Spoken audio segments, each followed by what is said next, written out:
What's up, guys? It's your boy Phil Shocker, the United States Hedgehog here, and we are here for Week 2 Pickems / the Week 1 results. You guys are excited to find out who is going to be winning this week. Well, at least who I think is winning this week. Leave a like down below. Comment down below who you think is so far the best team in the league. And with that being said, if you guys also want to say one more thing, subscribe. We're on the road to 60 subs right now. We're at 53. If we can get to 60, that'll be a good small milestone to hit. And thank you guys for over 6,000 total views on this channel. It really means a lot to me. Thank you so much. And I'm sounding a little low just because I'm tired. I've kind of just somewhat woke up, not really. I did record this video beforehand, but by the time I left, I had to leave for work like right away. So I kind of was rushing. I felt it was a little unprofessional. So I'm gonna be a little more proper and a little bit more respectful towards this. So I'm gonna actually try and make a good video out of this versus a bad video. Excuse me. But with that being said, let's go talk about the week 1 results. I also kind of wanted to wait till week 1 results were kind of done before I moved on to week 2. In the week 1 results, we had the Vegas Golden Corver Knights taking on the Minnesota Lycan Rocks, and doing my best to replay the thought process of these games. But when it came to Flame versus um, Brendan, I don't know why I'm spacing the names. It was a definitely interesting matchup. Flame had brought Terra Electric on his Landers, and Brendan brought Terra Ice on Zapdos. So, in my opinion, I think Flame prepped very weird with his Terra. I felt like something like maybe fire, maybe something along the lines of water could have been a little bit better potentially. Just because I think if you look at the matchup, Underwear Cloudsire would have been the ring versus him. So, but it is what it is. And Brendan ended up having a really creative Rory Moon set, bringing a especially defensive Rory Moon to set up 2+2 or +3, and then sweep Flames team with the ironic justice of payback in mind. So Flame sweeps Brendan with a Rory Moon. Brendan now has swept Flame with a Rory Moon. The score is even now, ladies and gentlemen. Brendan walks away with a massive 6-0 victory after that game, which is insanely crazy to me. Oh, excuse me, guys. Sorry, but Brendan walked away with a powerful Week 1 win, which is really great, really awesome for him. Then we had the Golden State Wooloos versus the AI generated Porygons, basically Incog M versus Beta. And to my little bit surprise, I think I did pick Beta to win this match. I also, believe, picked Brendan to win this match. So I'm 1-1 right now. My guessing skills. We take that. Um, Incog M walks away with the victory. Incog really didn't. If you guys didn't watch out his video, which you can definitely check out his video, he's actually going to be a guest recording this season, which is going to be really awesome. Like I said before, if any coaches are cool with me doing watch-alongs and we can watch your games, let me know. But if you don't feel like it's comfortable or you don't want to, that's totally up to you and that's totally fair. Incog really didn't strategize here. He kind of just clicked buttons with his team, and it really worked, especially against a very talented player like Beta. Beta had brought Terragrass King Gambit for boosted Grass Knot. I kid you not. The man brought Grass Knot on his King Gambit to check a Great Tusk. It doesn't tell you how creative of a builder that Beta is going to be for even the rest of the season. Good luck trying to deal with this man. Good luck trying to deal with this man. But yeah, just a really talented player in Incog. Really was able to pull the victory here, pretty convincingly too. But collectively was blocking, which is too much for Beta to really deal with and kind of play around with. So massive win for Incog Week 1, especially since I think this man went basically basically went pretty much almost winless, but the same record as Brendan. Maybe except 1 or 2 wins he was able to get. So good to see him starting off with the win column. We have the Unionist Infernape and Trey versus the Las Vegas Rotums and Rose. And I'm not going to kid you guys, this was a body bag.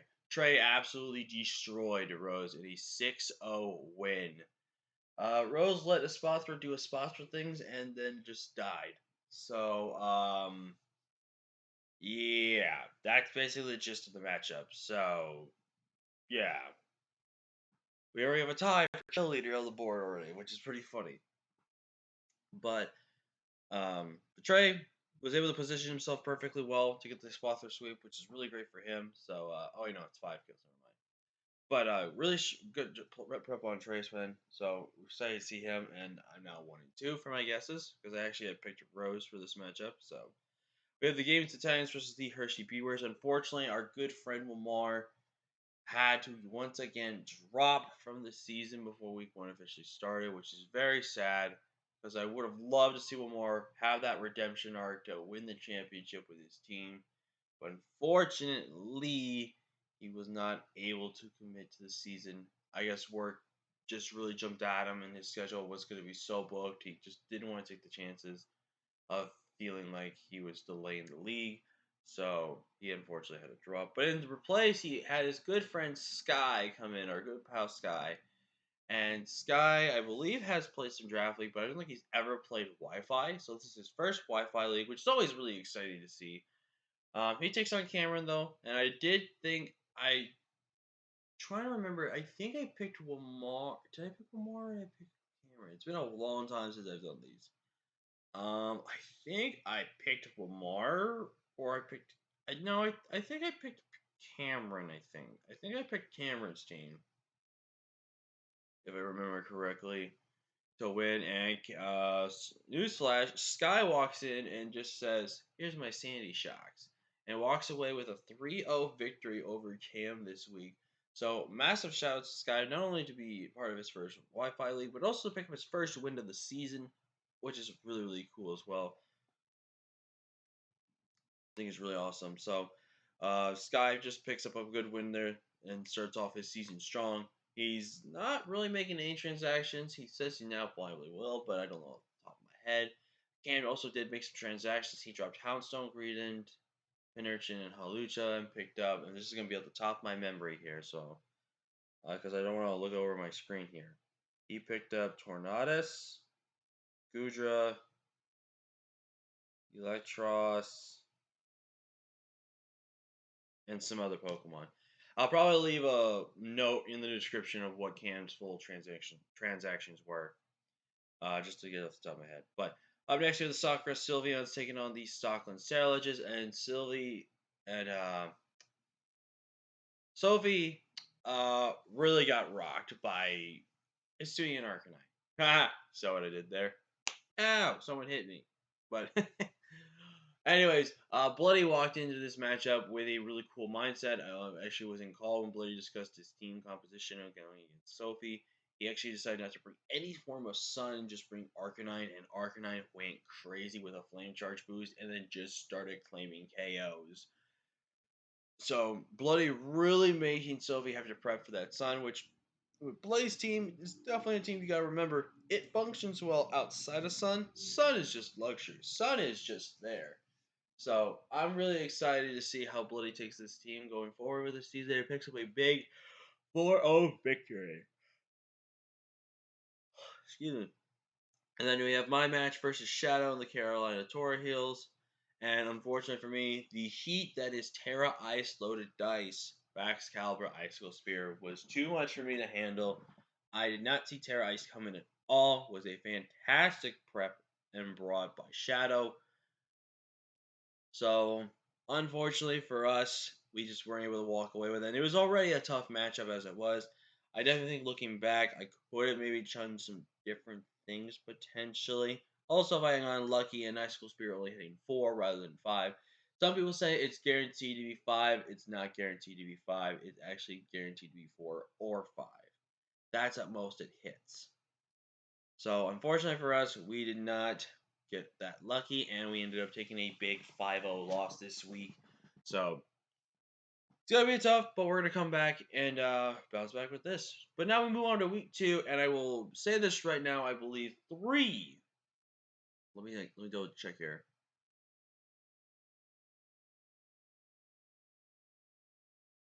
Yes, 3 games have been played as of recording this video, so I'm really gonna have half the teams not to pick. I'll tell you what I originally did pick as just like a fun guess, but except actually the Vegas Golden Quarter Knights versus the Carolina Panthers, which is Brendan for Shadow. That one was already done when I recorded the video the first time, so already know the results of that one. Not gonna pick, but if I had to pick a team, I would have probably picked. Brendan's probably. Just barely though, just barely. And Shadow, I know you watch some of these videos sometimes. Don't put a spoiler in the comments section. Like you did last time, mister. I remember that Bramblegas comment. But then we have the AI generated Porygons versus Stockland Sterilges and Coach Bloody and Beta. Now they did try to play this game, and unfortunately, I guess Bloody had disconnect issues, and I guess Beta had somewhere he needed to be after the bat before during the battle and stuff like that. So they're gonna restart and try to find a different day to play. So that game has unfortunately not been played, but was almost on the verge of. So let's talk about the matchup a little bit here. Hold on, let me get to draft board.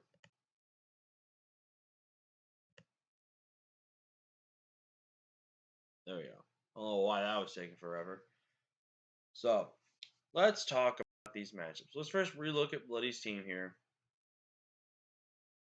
Bloody has Walking Weight, Hisuian Arcanine, Torkoal, Dashbun, Lilligant Hisuian, Cresselia, Kilowattra Crocodile, and Nihilate Kaparaja, and Stantler. Stantler. That's right, he's just there. And then we look at Beta's team. He has got Tornadus King Gambit, Screamtail, Slowbro, Littleboom, Mousehold, Primate, Arcanine, Gengar, Rotom, Regular, and Hisuian Electrode. Their Terramons are Hisuian Arcanine and the King Gambit. So looking at this matchup, some would say probably Bloody has the advantage, but again, this is like I said, this is Beta. Beta has a lot of creativity with this matchup. I think Beta's walls, being Screamtail and Slowbro, are going to be so insanely hard for Bloody to counteract, especially the fact that Bloody is almost forced not to bring the sun. Now, here's the reason why I feel like he's not forced to bring the sun. He can't let sun boosted Arcanine hits go off without being punished, but more importantly, he cannot allow that Screamtail to get physically defense photosynthesis boost because I feel like that's what Beta's going to run this matchup. Because then at that point, Beta could just start setting up freelies. Its thing is much harder to kill under the sun, and it's just so annoying. I do think King Gambit has a very interesting matchup this game. I don't know exactly what Terra type it would run in this matchup, but it's definitely a little hard to bring King Gambit in this matchup, especially for what he has. But with Terra, I mean, I feel like you gotta bring your Terramon and be really creative with the Terra type. Mousehold actually is like legitimately the mon that is going to mess up Bloody if he lets that thing sweep because it does learn access to play rough, and I would imagine if he gets 2 tidies ups, he not only outspeeds a Walking Weight in Sun, which he already would have done with one, but +2, he should theoretically always be able to knock out a Annihilate with play rough, which is pretty funny. Kaparaja would think would be pretty good in this matchup, but I don't think Kaparaja really fits too well. It means a really good defensive piece that can chip down things, but then obviously you look at Mousehold, which access to low kick. Then you also have Arcanine, which cripples it. Dashbon is a little bit useless in this matchup, in my opinion. I do think it does kind of offer something, but not much. Walking Wake and Hisuian Arcanine, I definitely think are going to be the mons that are going to really pressure Bloody's team. And I think Bloody has to be very careful about that. Annihilate's another Pokemon that can really do well in this matchup. Kilowattra's another fantastic Pokemon as well. I think Bloody has a slight edge in this matchup versus Beta, but Bloody knows that this is Beta, and he knows that Beta is going to be really hard to take down in this matchup, especially for what Bloody can do, especially what Beta can do in terms of prep, which we've already seen. I do think I give this as a like 60-40. I do want to give the edge to Bloody in this matchup, just I think Bloody's Sun offense, with just walking away and swinging Arcanine alone, will be a lot to handle. Plus the support in things like Kilowatcho, Annihilate, even some things to make potential Overground or Screens for Celia. Just a lot for I think Beta to handle, but I definitely could see Beta winning this matchup as well. which I think is very important to know. So I will give matchup to Bloody here. Up next, we have the Indiana. Oh my god, I cannot speak English today. Oh my god, Indianapolis Infernape. Trey, get a better team name. This thing's too hard to pronounce. Versus the Hershey Beavers. This game was unfortunately did played, but I did think if I was picking teams, I think I picked. And this was actually when I didn't remember the transactions and they put them into a factor. I think I picked. I want to say that I picked Trey in this one just because of the fact that Trey's offense was really good with things like rapid strike and a spot throw, plus really good support pieces to the team. I think that's what I picked for my person I wanted to win this match. Well, I didn't want my match, but who I think was going to win this matchup. So, like I said, not gonna talk about the matchup. It already happened. It's done and over with. So, same with the Gaming to Titans versus the Las Vegas Rotons. Sky, who I believe has his logo and stuff in there actually, which once your logo gets on there, Sky, I'll properly announce it, just so you know. But we had Sky versus Rose, and I did pick Rose for this one just because I think Rose's matchup was super good. His top three was super good offensively versus Sky's team. Like, again, Sky did not make any transactions. He kept Moore's team basically the same. But Sky proved that he can really take this team and do wonders with it. So it's going to be interesting to see how he did do for week 2, even though I already know the result myself. Up next, we'll skip over me for right now. We have the Minnesota Lycan Rocks versus the Golden State Wooloos. In coach Incog M versus everyone's favorite Flame that's on the horizon. Flame here. Flame has Terra Landorus, Heatran, Regieleki, Quagsire, Serena Mimikyu, Hydreigon, Overquill, Spidops, Lycanroc, Dusty, and Zangoose, while Incog is still rocking out with a Spectre, Galar, Slowking, Greninja, Great Tusk, Rotom Wash, Florges, Regidrago, Klefki, Oricorio, Luminion, and the Kamala.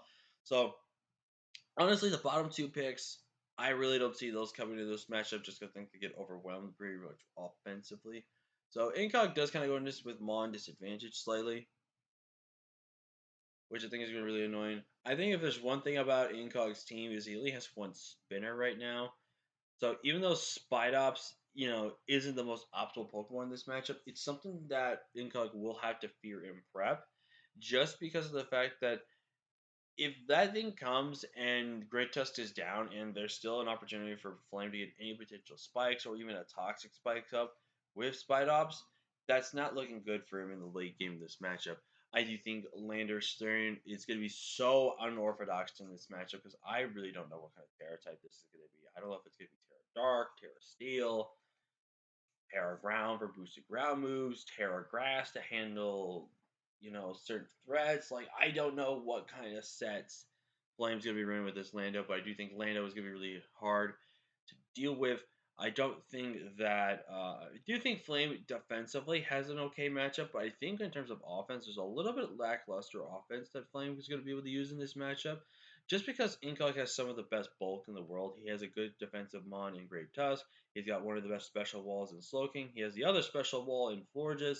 He's got some really good support with Klefki in terms of defense options.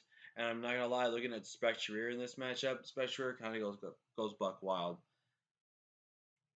I know the moveset, but I'm not going to say it out loud out of respect for both players. But I basically know what kind of moveset Incog needs to run in this matchup that's going to absolutely just destroy Flame in this game. So I do think I give the matchup to Incog here, just because I think in terms of some of his threats, I think his threats match up super well against Flame's team. But again, like I said, Flame has an opportunity to still win this game too, because he does have a bit of a threatening offense that he can bring against Incog himself. So I'm going to go about 60-40, 60% Incog, 40% Flame on this one. And then we get into the last matchup, which is Sophie versus me. Sophie's team is Ursaluna, Terra Hoopa Unbound, Cleavor Volcanion, Earthworm, which can Shed Tail, Cryogonal, Enamorous Narian, Haxorus, Hisuian Electrode, Hisuian Lech, Zoroark, Hisuian Electrode, and Swalot. Where my team is Sneasler, Hisuian Samurai, Terra-type Thunderous T, Donphan, Gardevoir, Talonflame, Hisuian Guja, Dunsparce, Rambleghast, Tyranitar, and Rotom Frost. Now, I will say, guys, that unfortunately I did drop Wait, did I drop 6 Pokemon actually? No, I dropped 5 Pokemon. My bad. I did drop my 5 Pokemon. Used up all 5 of my transactions. And the real quick explanation is, I just didn't felt like some of these Pokemon were something I would really like. I don't think it really benefited from what I needed for my team. Like, you look at my team, Fairy types destroy me. Ice types were really a problem for me to really deal with in terms of switch-ins. Like, I just really struggled this matchup just because of what I had to position myself with potentially. And I do think it's going to cause a bit of predictions and preparations for my opponents going to future games, which I think is going to be massive to point out there. So, with that being said, I won't discuss my transactions because they're active for week 3, and we will discuss those. I guess we theoretically could discuss them. Yeah, you know what? Let's go ahead and discuss them because by the time this video goes out, I will say this: I already do have my team built for Sophie, and Sophie should theoretically have her team already built for me. So I think it's confident and sane about what I picked up and what I dropped, just because it doesn't matter going forward. So I dropped the following Pokemon: Talonflame, Hisuian Gudra, Brambleghast, Tyranitar, and Rotom Frost. Rotom Frost, honestly, I just don't know if I really wanted to see much of Tyranitar. I wanted to make work. I had the points for it, but I just didn't feel it was really good. Brambleghast, he just sucks. Hisuian Gudra, I really wanted to make this Pokemon work, but unfortunately for me, just felt like it was gonna fall a little flat on the back there. And I don't know. I just like I want to try it for a future league, but I need to grab another steel type or another dragon going into future leagues with it, just so it's not my solo dragon or it's my solo steel. Talonflame. Now this was one I think of all the ones I dropped was going to be the most heartening one to drop, but I really needed good reliable switch-ins to fairy, and not to say Talonflame can't be the best fairy switch-in in there. And I know I easily just dropped one of the best Sneasler checks like an idiot, but I personally feel like I needed to make this drop to make my team a little more bulkier and have a little like mid of the ground speed. But again, pick up Pokemon that can just be bulky for my draft, which I didn't really have big bulk. I did theoretically, but they were only in certain areas. Like Donphan's only a physical wall. Sunguch is only a special wall. Bramblegas has some bulk. Everything else does not have that ton of bulk. So what I did is I picked up Jumpluff, the best Pokemon out there, in the words of Beta here. Uh, Jumpluff is going to tell me all the secrets that Beta knows, so I can use them against him in our battle in Week 9. But picked up Jumpluff just because I had the only 1 point, and I figured I'd just pick it up so Beta could be happy. I picked up Hisuian Decidueye, which, I believe it or not, if I was able to get Hisuian Typhlosion as well, I would have gone for that originally as my Grass type instead of Brambleghast. So I could have had the trio, but now we're stuck with a duo. Picking me up a secondary fighting type, but it's a fighting type I feel like doesn't really share that many weaknesses with Sneasler. I think you pair well with Sneasler as well, for the most part. So I'll be very interested to see how we do that. We picked up Magnazone. I love you, Flame, for that name. I can't get that name out of my head, but we're not going to do that name, obviously. But we have Magnazone. I have used Magnazone 2 times. One in BDSP League, which didn't really shine as much, and the first time I used it was in Gen 8 League, and that Mon was one of my top MVPs. So I want to give Magnazone another shot here and see how well we can use it this season and how much fun we can have with it as well. I only used Magnazone, like I said, those 2 times. I never used it anything else. So very excited to try this Pokemon out. Up next, we have Ceruledge, which I've only used 1 time. And I'm not going to lie to you guys, the first time I used Ceruledge, I felt like it was a little lackluster and a little disappointed. But that was also because I didn't take into considerations of how good of a Pokemon it can be if I prepared with it. So this is a redemption arc, hopefully, for Ceruledge. Hopefully we bring in more to one game, and hopefully we're able to put in a lot of good work with it this season. And our last one that we did pick up, I needed a dragon. I did grab myself, however, a secondary ground type, which I know you're thinking, really, you just literally discussed ice type weaknesses. First off, Thundurus is no longer a weakness to ice, in my opinion. Also, I do have now a steel resist and a good proper fire resist for ice moves. Yes, I do have a grass type that's also weak to ice, but can also beat ice if it's in the right situations. So, Super excited for guard drop. This gives me access to spikes, which I did not have originally. Well, I did originally, but I got rid of it with Brimble guys. Gives me another rocker, which I think is really cool, but does give me another mon that can play special, physical, and the breaker. I think it's really cool. But like I said, those are my transactions going for week 3. This is my team for Sophie week 2. And I'll say about this matchup with Sophie is that Ursula plus Hoop Unbound is not fair. Paired off that she could potentially have that behind a sub with Earthworm Shadtail is so annoying. So I had to kind of go a little bit of an unorthodox approach with this team, but I do think this team is really good. I am only concerned about a couple other lower tier threats she has as well, like Haxorus and Zoroark.